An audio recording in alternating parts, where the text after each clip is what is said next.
الله الرحمن الرحيم بسم الله الرحمن الرحيم الحمد لله والصلاة والسلام على رسول الله أما بعد السلام عليكم ورحمة الله وبركاته. Hurmatly cemaat, Allah Taala barыңыздардын ниетиңиздерди, тилегиңиздерди кабыл кылган болсун. Кудайым буйрса, биздин бүгүнкү темабыз içinde özgöçe tema eken, dindi jamanatты kılуу. Жана ошо экстремисттик жана радикалдык аракеттерден алыс болуу деген тема экен. Кудай буйрса сиздерге колдон келишинче аракет кылабыз, ошолорду түшүндүргөнгө, колдон келишинче ошол бир маалымат бергенге аракеттенебиз. Кудай буйрса. Эми негизил алып караганда бизде экстремизм, радикализм, же болбосо фундаментализм деген сөздөр бар. Ошону бизде илим боюнча кандай далилденет, шарият боюнча кандай. Ошолор жөнүндө кыскача токтолуп кетели. Эң эле биринчи фундаментализм деген бул өзү негизи латын сөзүнөн алынган сөз экен. Заманба коомдогу глобалдашуу процессине каршылык көрсөтүү катарында мүнөздөлөт дейт. Бул эмне? Бул фундаментализм. Анан кийин фанатизм деген нерсе бар. Эми фанат дегендерди көрүп эле жүрөбүз. Мисалы кээде өзүбүздүн тааныштарыбыздын арасында дагы бар фанаттар. Фанатизм деген өзүнүн пикирине, идеясына аябай берилип дейт. Башканын пикирин такыр чыдабайт экен. Кыскасы, башканын пикирин кабыл албай, өзүнүкүнө өтө катуу берилет экен. Бул фанатизм бул диний жактан дагы болот экен, саясий көч караштан дагы болот экен. Кыскасы, эки тараптан саясий, диний болот экен, бул фанатизм. Ал эми терроризм деген нерсе бар. Терроризм деген нерсе бул коомдо ошо коркуу атмосферасын жаратууга багытталган психологиялык бул курал экен. Өзү негиз алып караганда, мына бизде мыйзам боюнча бул анын негизги эле бул объектиси бул не? Курман болгон адамдар эмес, бул эл экен да. Ошо бир экөөнү мисалы өлтүрүп башка кылып, элге бир коркуу сезимин пайда кылуу экен. Муну эмне? Бизде терроризм деп коет экен.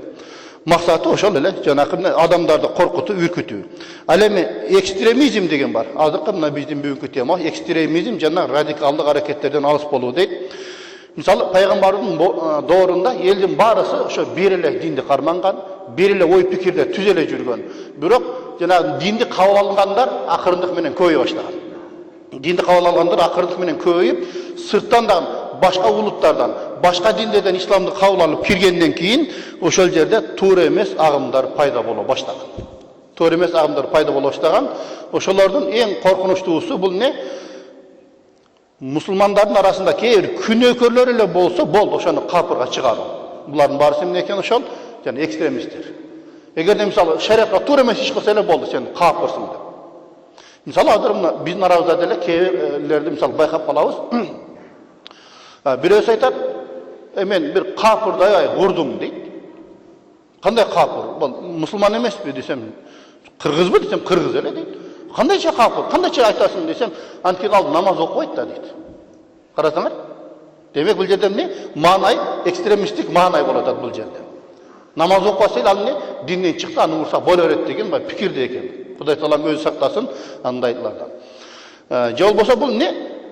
Кыскасы өтө аша чабуу дегенди түшүндүрөт экен бул. Экстремизм деген. Өтө аша чабып, исламга бул жат көрүнүш экен. Ал эми негиз караганда экстремисттин, жосе террористтин дини да мекени да жок. Анын дини да мекени да жок. Неге десе, себеби алар эч кандай эмне бир адамзатка бир пайда келтирейин деген бир ою жок алардын. Мисалы бизде көпчүлүк айтат да, экстремист, террорист десе эле бул мусулмандар да жок.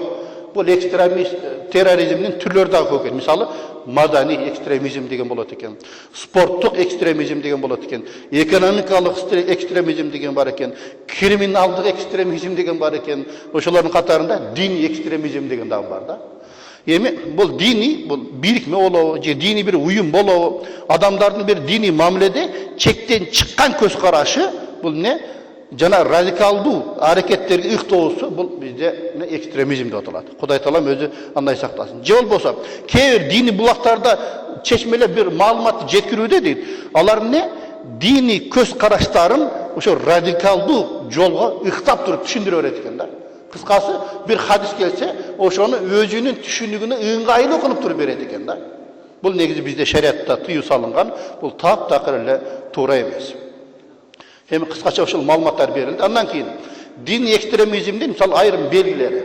Bu kanday bolot dese, dini közkaraşlarda, jana hareketlerde bu çekten çıkuu. Çekten çıkıp ketedi. Antkeni özü mümkün oşol algan nersesini özü düşüngön emes, jıl bolsa aga biri toğra emes düşündürüp koygan. Oşol menen bu ne? Bay çekten çıkıp ketiyor. Ekinçisi, başka bir dini ideya köz karaştı bu jokka çıgarat eken. Misal meniki gana toğra, seniki toğra emes. Bu ne? Allah'ın oşol ekstremizmdin bir belgileri oşol eken. Özüniki gana toğra kılat, başkanıkı toğra emes. Andan keyin dini radikaldı, bulaktı, jausa ыкманы bu özünden ыңгайлык akтай beret eken da. Bu toğra, mınандай boluş gerek. Öz oşonday boluş gerek. Oşol toğra dep tur. Negizi akıl bilen alıp karaganda toğra emes körünse dagы al üçün toğra bolsa boldu. Oşonu toğra jagына ıktap düşündürür eken. Bul dagы ne? Oşolordun toğra emes jaktары. Jol bolsa dini kastыкты, jek körүүчүлүктү козутууга байланышкан аракеттер. Кудай Taalam özü saktasın. Bu nesneler negizi bizde şeriatıda da toğra emes, Kırgız mamleketinin oşal mıyzamına da toğra emes kelgen köz karaşlar. Yani biz hazır ayttık temanın başında dini jamanatlık kılуу, ekstremistlik jana radikaldık hareketlerden alыс boluu dedik. Hazır hem ekstremizm bizim boyunca, radikal boyunca men hareketlerdi ayttım. Emi dini jamanatlık kılуу boyunca kıskaça sizlerge men aytıp bereyim. Emi şeriat jagına ötölü. Şeriat jagına alıp karaganda emne üçün elder köpçülüğü hazır İslam'da jamanatlık kılıp atat. Yoksa İslam'a toğra emes neslerinin büt barısını şoğunu jabıştırıp atat. Misal mına Müslüman dese bu teröristler, jol bolsa Müslüman bu radikallar degen bir sözlerdi İslam'a ile kelip turup jabıştırıp atat. Emne sebepten? Sebebi bu jerde işi kılıp İslam'da jamanatlık kılуу. Antkeni bu atam zamandan, paygambarımızın vaktinden, bardık paygambarların vaktinden başlap dinge karşılıklar bolup kelgen, bol öğret. Kıyamatga çeyin bol öğret. Oşolardan bir özü. Misal karap görsen, oşoların sözünü uqqandan keyin, demek bu adamlar oşol körünüştü kördü, televizyondan kördü, radyodan uqtu, al ne? Jürögünde bir ket payda bolat eken, İslamga karata. Jol bolsa oşoların jürögü oruyt eken. Kant uşunday bolsun emi dep turup ne? İslam'da jaman körsötүү bolup eseptiler. Emi bu en ökünüştүү nerse deyit. Bu sırttan kelgen jok da. Oşu İslam'da jaman körsötkönдөр sırttan kelgen jok. Misalı İncil'di kötörüp alıp turup İslam'da jaman körsötkön jok. Jol bolsa Tavrat kitabını kötörüp alıp turup İslam'da jaman körsötkön jok. Özübüzdün aradan çıkıp atkан ökünüştүү da. Özübüzdün aradan. Şu Müslümanların arasından çıkıp atkanı bu öte ökünüştүү mesele. Sebebi Allah biziminin çok yaşaydı. Biziminin çok tamaktanat. Kayrelenle oşolar İslam'da jaman körsötü başlaydı. Hem ne sebepten dese Allah'ın maksatı ne? Oşol İslam'da jaman körsötü. Yoksa mümkün şu biri jaldaganany. Sen oşundu jaman körsötü. Hem arkanda maksat boluşu mümkün. Kıskası oşol özübüzdün arabızdan çıkkanı bu en ökünüştүү mesele. Hem bu murdatan bolup kelgen dep jana sözümde aytıp kettim. Kandayça? Allah Taala Kur'an-ı Kerim'de Tavba suresinin 32. ayetinde aytar. Yuriduna yutfi'u nurallahi bi afwahihim. Sadakallah. Allah Taala'nın nurun alar oğuzu menen öçüröm dep oylaşat deydi. Hem elestet görgüle. Misal kündü üf dep öçür albayбыз da biz. Bu Allah Taala'nın bizge jönötкен İslam dini şol kün siyahtı eken. Büt barkı jakka birdey özünün jarıktığın tarkata öğret, nurun tarkata öğret. Barda birdey diyer. Birogany hiç kim öçür albaydı. Hiç kaçan öçür albaydı. Misal mına 70 yıl kısımçılık boldu bizning ata-babalarımızda. Misal Kur'an'da kançası kömdü. Moldalar öldürüldü, moldalar kamaldı. Bir oşoga karabastan, bizden Kur'an kitabını jattagan karekelerimiz var ele. Doğru? Meyesinde, jürögünde jattap, oğuzma oğuz jattatıp gerek bolsa sayız kezinde közü sokur karlar bolgan. Azırkda magintofon başka bolgan emes, oşonun janında oturup kana kaytala dep, ulam oğuzma oğuz aytıp oturup, oşo Kur'an'ды jattatıp, Kur'an mına bizge жетip keldi tuğanlar. Oşonduktan biz tuğra düşünüşübüz gerek.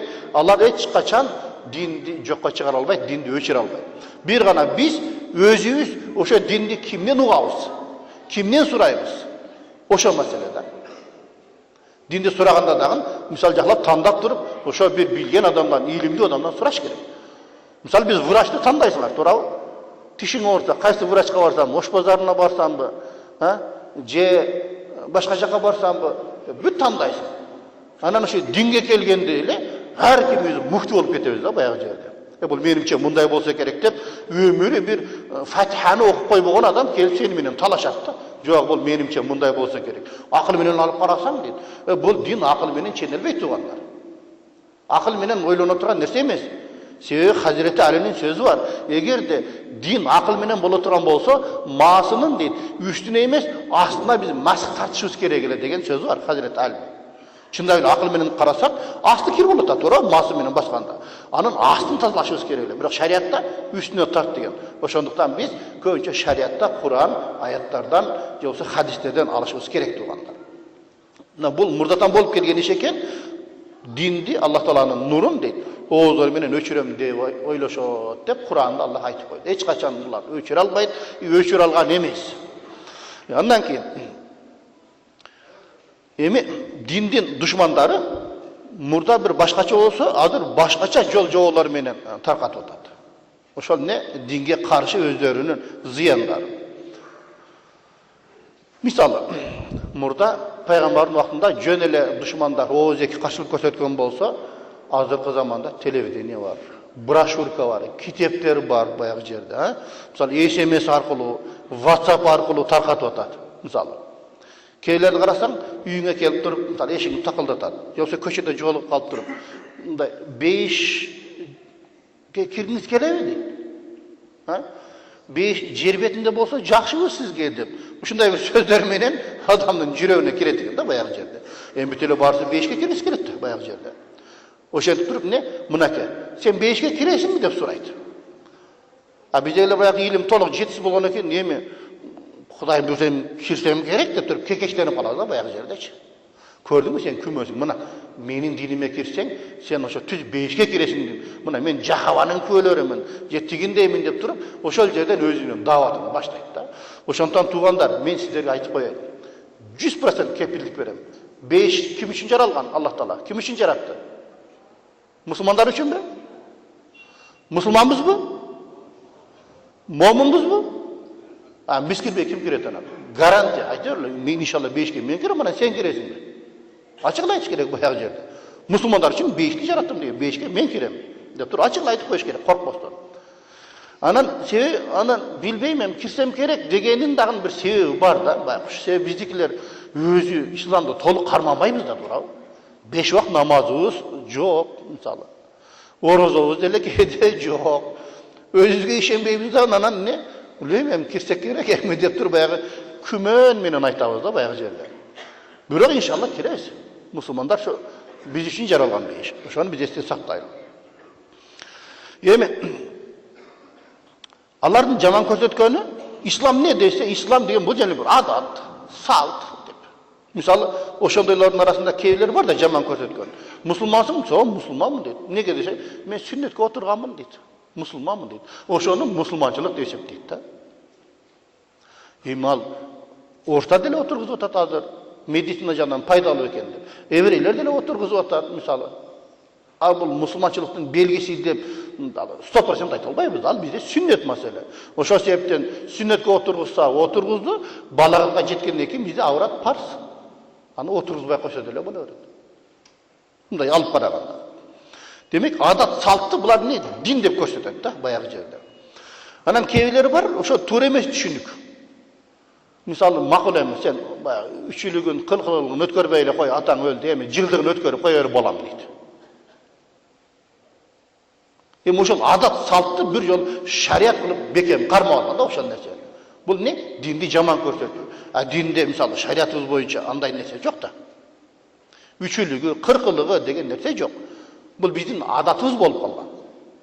Бизде шарият боюнча бир адам өттү, болду. 3 күн азап күтүш керек, болду. 3 күндөн кийин кадимкидей жашоо башталыш керек. Эгер өлген киши эркек болсо, аялы 4 ай 10 күн азап күтүш керек. Кадимкидей жашоо башталыш керек бизде 3 күндөн кийин. Пайгамбардын вакытында бир сахабанын атасы өлгөндө, мына бул бир тууганыңардын атасы өлдү, силер буга тамак ашын дайындап бир жардам берип тургула 3 күнгө чейин. Бул азап күтүп атат деди. А биздечи шариатты карманбайт дагы көпчүлүк жерде адат салтка берилип ошону парз катары кармап, атасынын өлгөнүн унутуп калат. Куда сүйөктү күтүп атып, кой, тигилерге устакан тарттыңарбы, андай кылдыңбы, мындай кылдыңбы деп 40 өткөндөн кийин анан эсине келгенде караса атасы жок, өлүп калган. Өзү кыйнамай. Ошол нерселерди булар исламдан деп көрсөтөт экен да, мына. Исламда мындай ысырапчылык бар. Мындай деген сөздөрдү. Анан алардын ою боюнча ислам ушунчалык бир кемчилик нерселерден куралган деген түшүнүк бар да. İslam ушун болсо койчу мен ошо исламды карманбай эле коеюн деп. Көрүп турат да ошону улам эле исламдын айыптарын ачып атат. Мынандай ислам деген мындай, тигиндей деп туруп. Bismillah.